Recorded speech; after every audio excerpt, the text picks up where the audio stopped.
Hi, I'm Ujawale Divine Nkocha, and today I'll be walking you through a complete DevSecOps project I built that demonstrates enterprise level CI/CD practices with integrated security, scanning, and monitoring. This project covers the entire software delivery lifecycle from development to production deployment on Kubernetes. So this is basically the flow of my whole project. This is the an architecture diagram I designed using draw.io. So first of all, we have our container running on an EC2 instance. So I'll be deploying a Netflix clone application. So it's an application that functions exactly the same way as Netflix and has the same architecture as Netflix. So I built a Docker container of it, and that container is running on an EC2 instance. And then I integrated security standard tools, industry level security tools such as SonarQube and Trivy. So SonarQube is for code quality analysis, and Trivy will scan for vulnerabilities in our Docker image or in our file system, depending on where you run it on, and to generate a TXT file. So at the end of the CI/CD pipeline, I set up a post command on Jenkins to automatically send the TXT files of the Trivy scan at the end of each pipeline run.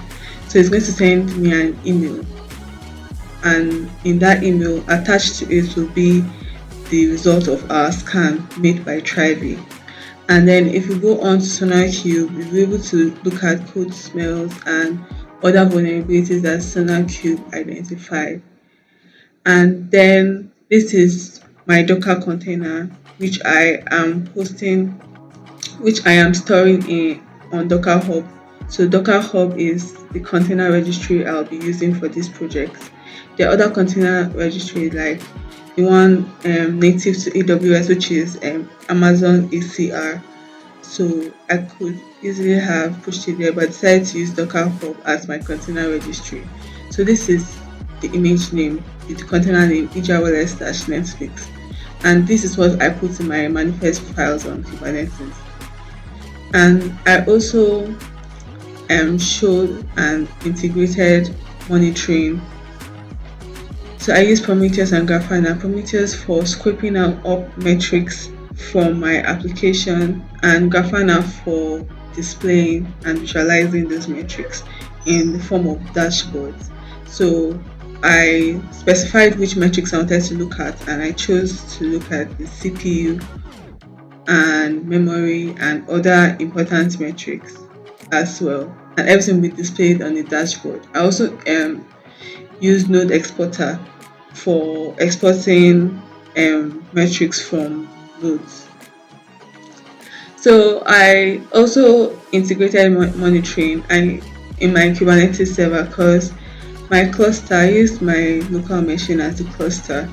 So I set up Prometheus and Grafana using Helm on my local machine, and in my Prometheus.yaml file I put in my server IP for my node, and I mapped it to 9100. So that gave us node exporter metrics of our Kubernetes cluster. So I was able to scrape up metrics on my Kubernetes cluster, which I will also display. And then also I use ArgoCD. ArgoCD is a GitOps declarative code deployment tool. So with ArgoCD, it automatically syncs our application running in our cluster to the desired state defined in our GitHub repository. So in GitOps, it uses the GitHub repository as the single source of truth. So right in my GitHub repository, I have my manifest file, that's my deployment.yaml file, and it always looks at the desired state, and each time I make any change to the code base, that code is automatically that code um, it automatically builds a Docker image rather from my code base. So on each change made in my code base, it builds a new Docker image from my Docker file, and that Docker image is run as a container. And that's ArgoCD notices this and immediately updates the application running in cluster from the previous version to the current version that it has been updated to on the GitHub repository. I'm going to go in depth on all this during the course of this video. And then finally, we have our application running on the cluster.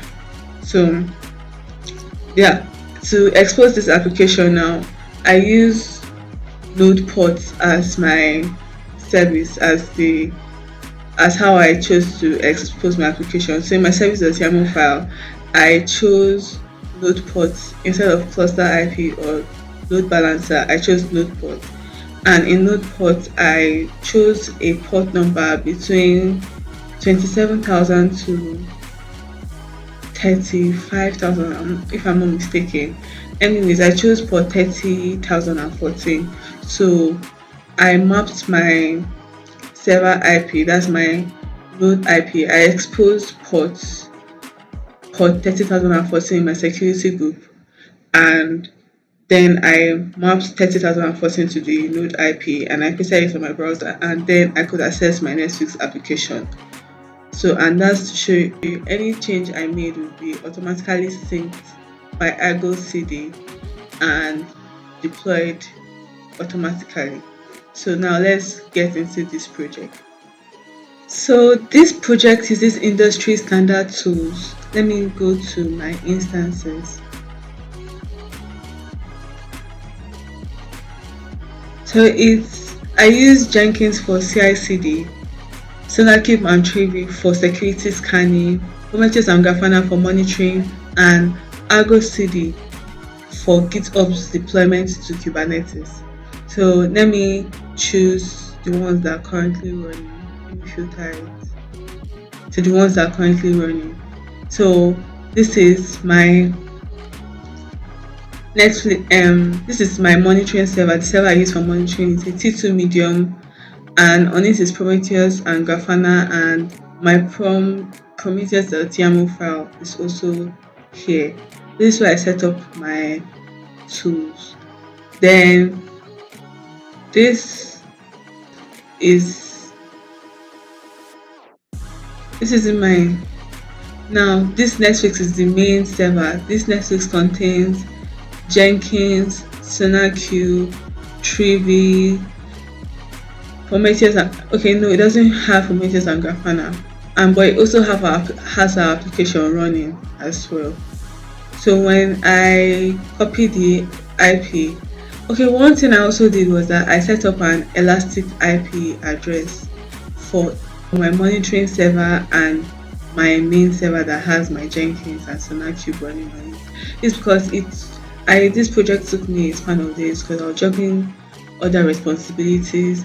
So in order for me not to keep on updating my credentials, updating my config files, I just had to set up an elastic IP so I won't have to keep updating it. After this video, I'm going to delete all the resources, and yeah, the rest are because this is a shared AWS account, so these are the only three I'll be working with. Not three, two. The monitoring server, the main Netflix server, and then my local machine. I use it as the EKS cluster.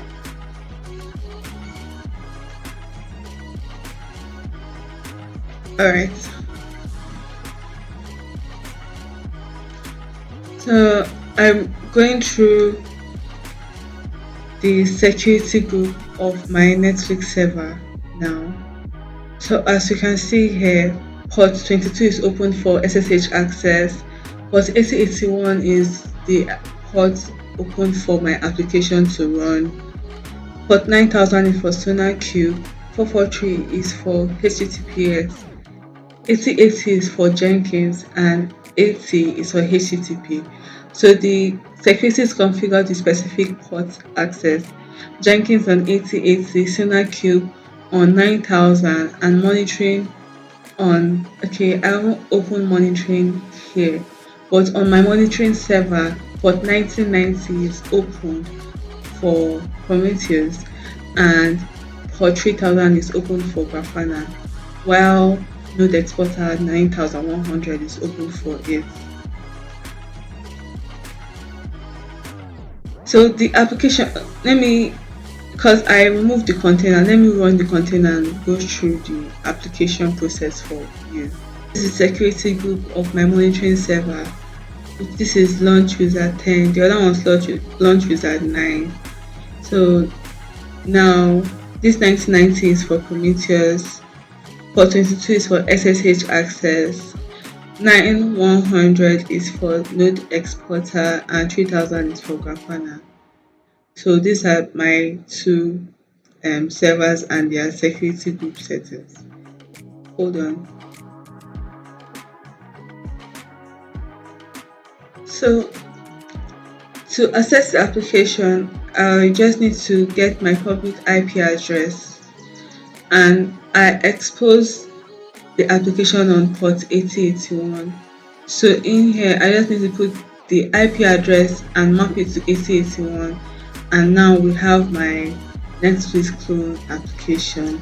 So the application itself is a Netflix clone that fetches movie data from TMDB API. So TMDB stands for the movie database.org.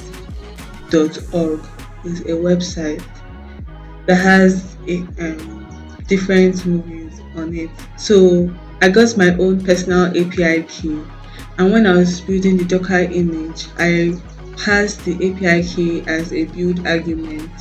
So that gave me direct access to live data from the movie database.org, and this is how I can imitate Netflix. Although these movies, most of them are just placeholder, and for copyright reasons, definitely they are not actually the movie playing behind each of these titles. So this is it here running on port 8081, and now let me go back to my architecture diagram and walk through the flow one more time. So the code changes triggered Jenkins, which runs security scans. Security scans are done by SonarQube and Trivy. And then it builds a Docker image, and it pushes that image to Docker Hub, which is our container registry. It hosts different images here. My own personal account, I have various images that I have built in the past, and if I want to spin up a container from any of them, I just need to run the command docker run, then /the container name, and then I specify the port that I want it to run on, and then ArgoCD automatically deploys to Kubernetes. And throughout this process, everything is monitored by Prometheus and visualized in Grafana. Now let me show you the CI/CD pipeline in action. This is Jenkins. You can see this server IP is the same IP, the same server in which our application is running on. And in our production environment, we do not host Jenkins on the same server that is running our application. The pipelines are usually run using agents, which are dedicated servers for running Jenkins job. But for these demo purposes, I will just be running it on the same server that our app is running on. So I'm going to log in.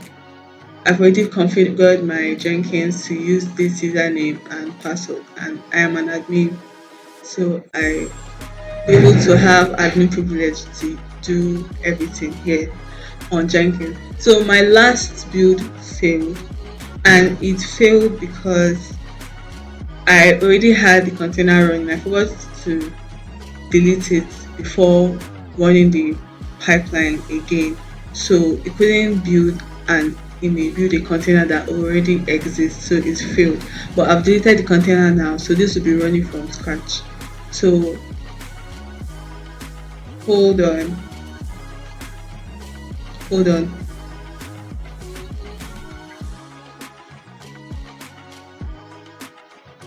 All right, now let me build now.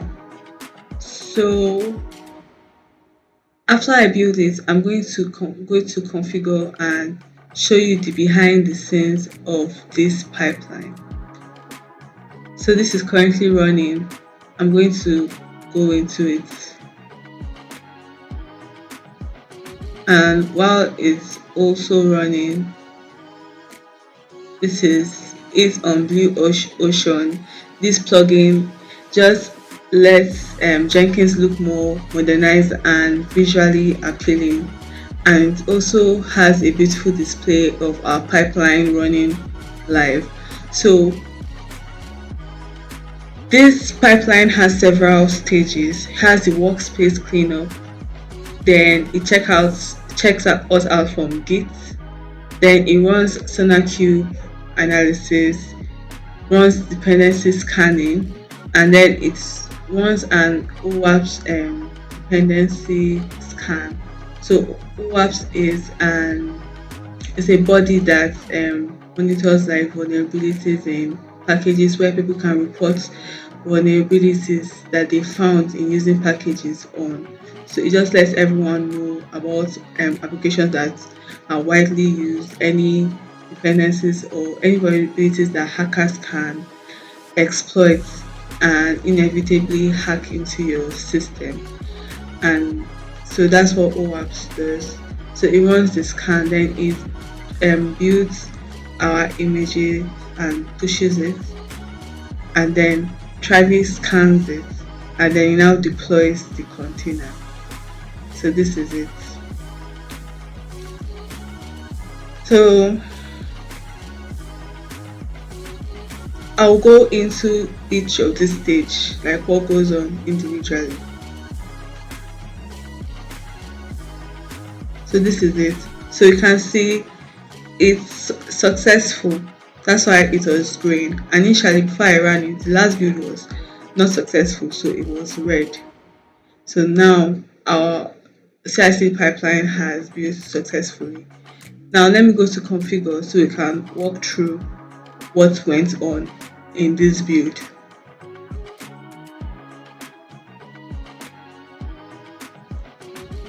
So let me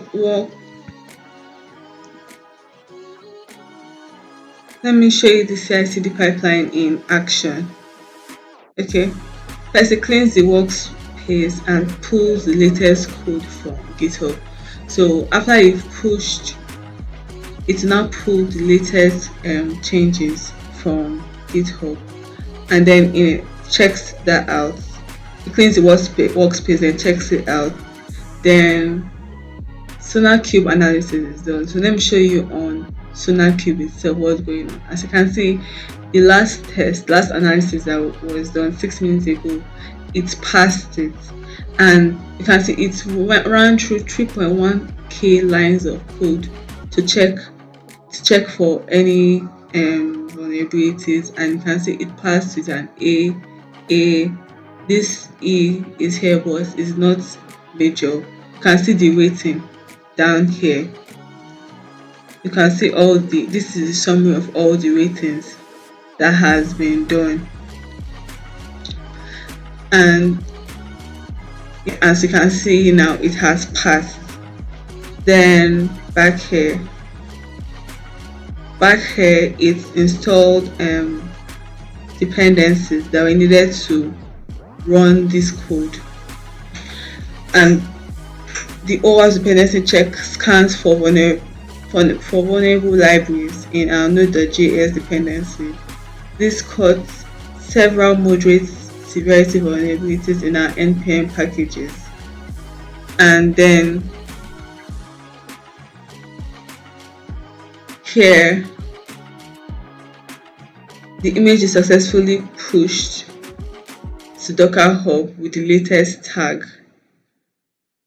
And finally, Trivy scans the built image for vulnerabilities, showing both OS level and application level security issues. And here we can see this is Docker building our image with our API key. So this is the build argument I spoke about, and it is found here. If I go to my account, I will be able to find my API key. So that's it for this part, and then it now deploys to container.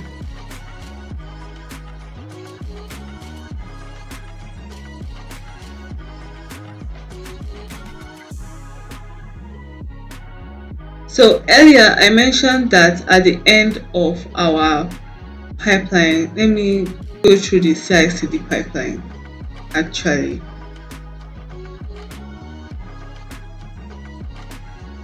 So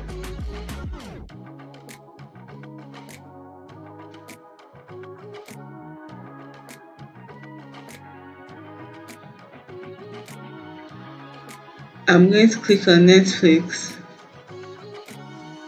Now configure. So in configure, this is where I set up my Jenkins pipeline. I didn't use the Jenkins file. I just wrote it directly here. So this is our pipeline script here. So my pipeline, as a post action, I indicated that on every successful build or failed build, on every completed build, this will be triggered. So if it's a failure, it will be specified, and if it's a success, it will also be specified in my email. So my previous build was a success. So let's look at how it came. So here in the as a subject, you can see Jenkins build, the number which is 21, and then it's a success.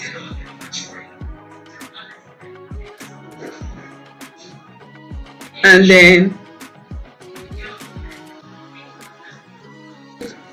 at this build is a success, and here if I click on this, it's going to take me directly to this page here, this not here like Netflix anyways, and then my bad, and then this Trivy fs.txt, let me open it. So this is a result of the scan that Trivy did. Ideally, on every iteration, on every successful build, we should look through this.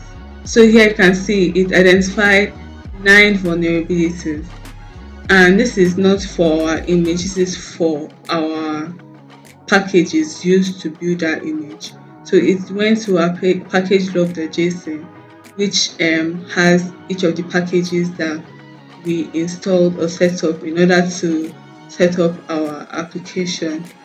So here in this exe file, this is the header: library, vulnerability, severity, status, installed version, fixed version, and title.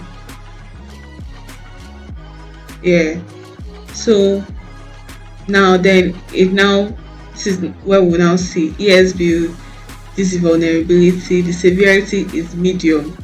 This shows us the level at which we should consider that severity, whether it's critical or whether it's something to tackle immediately, or if it's something that will still have a bit of time before we can start addressing it.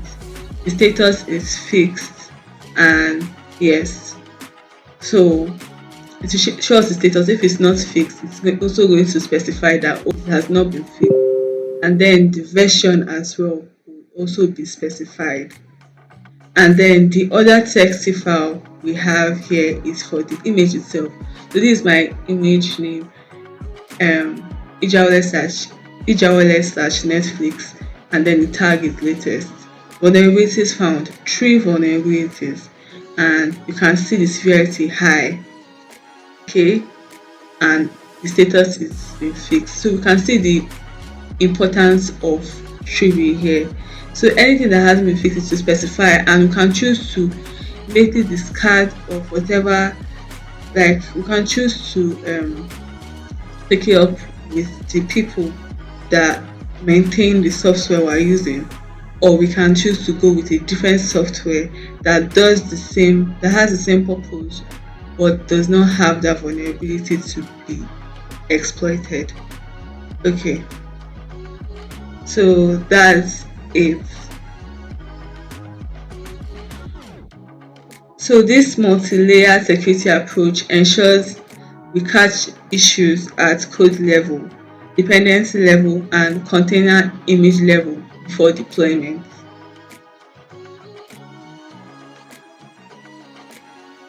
Let me show you the monitoring setup. I'm using Prometheus for metrics, collection, and Grafana for visualization.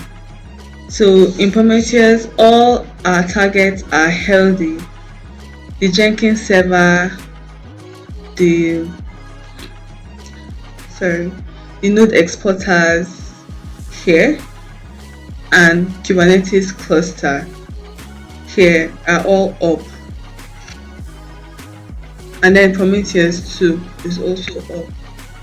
So everything is being targeted. For Jenkins, the endpoint is /Prometheus, while the rest are /metrics. So if I want to look at the metrics of Jenkins here, let me replace /blue with /Prometheus.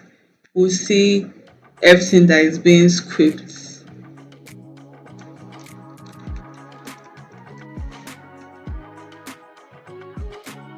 So here, this is everything that is being scripted. Right now, it's going to be a hassle to understand it, but this is the job of Prometheus, and but Grafana is going to help us make sense of this information by showing us in the form of dashboards, which are easy to read.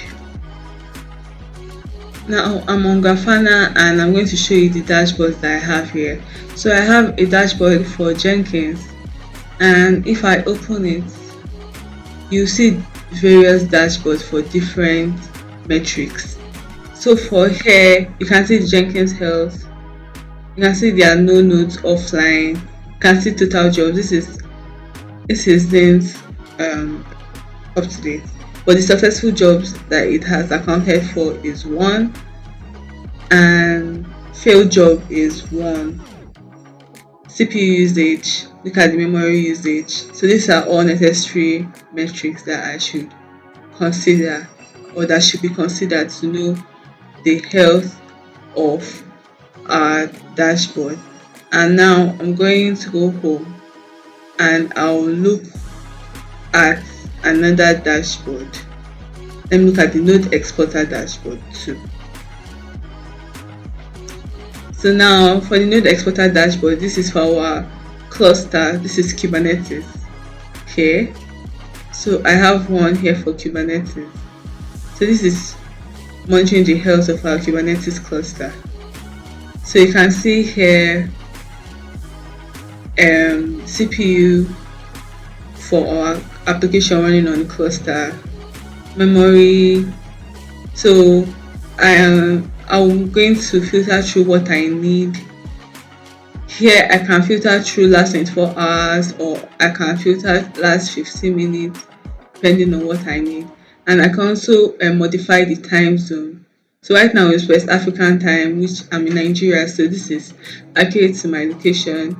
But if I want to monitor the servers, or monitor application running in the server located somewhere else, then I'm going to specify here. I'm going to edit it here, change time settings. So yeah,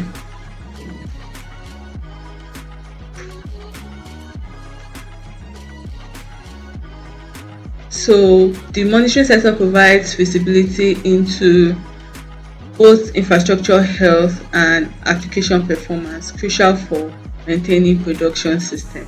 So let me look at the other one for node exporter. So this is the metrics for the node.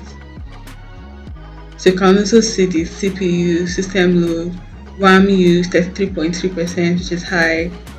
Root FS use. So this this should be root file system use. Okay.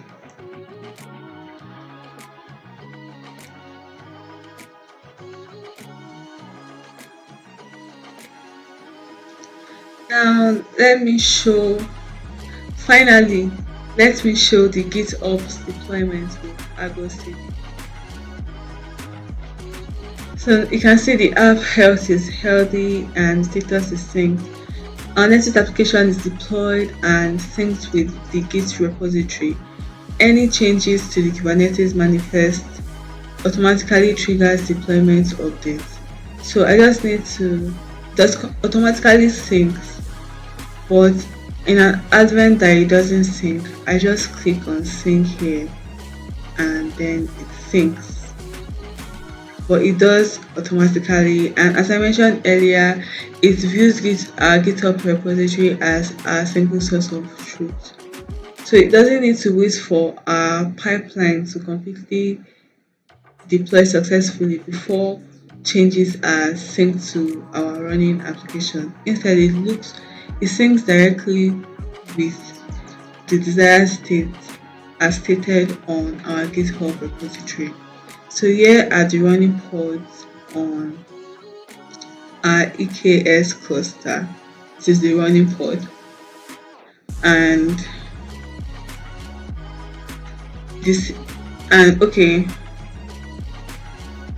and here is the same Nexus application now running on Kubernetes, accessible through a node port service. So you can see the port number for the node port is 30,014, and our node IP is this, which is different from this one.